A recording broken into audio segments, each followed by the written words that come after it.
let's go back to the problems. So we're in a conversation and we're talking to somebody about, hey, I heard this conversation with D.A. Carson about his new book, The Intolerance of Tolerance, and the person said, well, what's wrong with the new tolerance?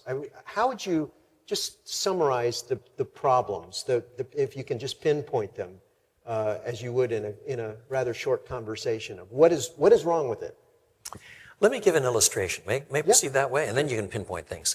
I probably shouldn't tell you the particular organization, but there is an organization, a city mission in a major American city that is directed by a Trinity graduate. He's a gospel man through and through, and he's been working at this for 35 years. And this mission houses the homeless, it feeds the poor, it deals with abused women, it deals with addicts, unmarried mothers.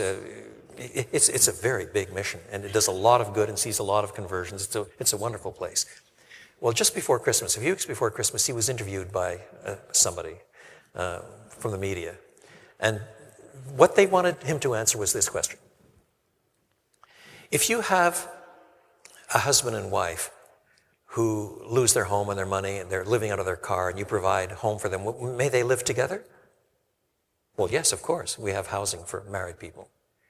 And supposing you have two guys who are living together and now they're kicked out of their home and they've lost, may they live together? And this chap who heads the mission said, well, we'll gladly provide housing for both of them.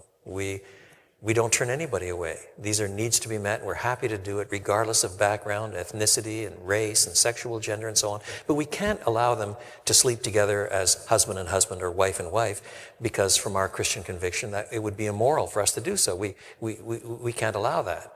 Well, the balloon went up. They were portrayed in the press as hate-filled, unloving, bigoted, narrow-minded. And then HUD got involved in any funds, you see, as they lost some donors, because these are the hate-filled people. These hate-filled people who are busy serving the poor, helping the homeless, dealing with drug addicts, doing more good in that city than any other organization. But in the name of tolerance, these are the hate-filled people, and they're being placarded far and wide. Now, there's some other Christians getting involved in this. This one may go to law. This one could become a biggie, and then if it does, you'll find out from the press what's going on. But that is an example of the kind of nominal tolerance that is so fixated on one or two issues that it becomes massively intolerant and can't see what is obvious. It should be obvious that these people are doing a lot of good, and if you don't like some of their decisions, well, tough, suck it up. You know, what's wrong with your blindness that this so-called virtue has actually become a blinding thing that makes you an intolerant, hateful person, and thinking yourself righteously better than others while you're naming others as hateful. It's a massive blindness that is almost past finding out. Okay, so when I read too, I was thinking there are definitely powers and principalities involved in this change of mind that's taking place. But you still have the conversation with people where they go, so what's wrong with it? And you have an opportunity as a Christian to say, well, have you ever thought about this? Oh, yes. I mean, sooner or later, you have to raise questions of what is good and what is evil.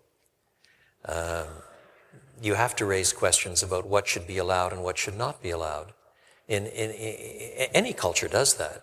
And from a Christian point of view, you're raising ultimate questions. See, some of this is stemmed out of decades of the kind of postmodern thinking about morality that relativizes everything. And if you get enough things relativized, then you start saying that means you don't have the right to say anybody's right or wrong. Then you absolutize the claim that you don't have the right to say anybody's right or wrong. Then that means that if you do say that somebody's right or wrong, then you yourself are intolerant. And so the background of moral decay, the loss of truth and error, the loss of right and wrong, and so on, has fed into this. It didn't just happen overnight. And so somehow you've got claims for much more virtue by being more tolerant, when in fact it's got so far that you are becoming unvirtuous by being so intolerant. I mean, there's a background here that has to be addressed. At the end of the day, if you're trying to talk to people about these things off camera, I never talk with the press about these things. When I'm doing university missions, I answer questions directly. But I always invite people to have private conversations with me, where instead of...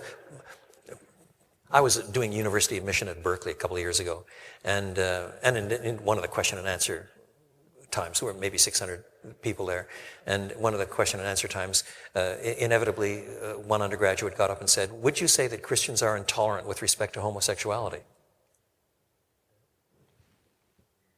And you know that the tension in the room is just way up there. This could go anywhere, you know? And but because I've come to expect that question, I've thought through how to answer it. And in fact, it all went very interestingly and well and respectfully and courteously. But I always invite such people to come and talk with me privately afterwards, because what is at issue is more than just a yes or a no.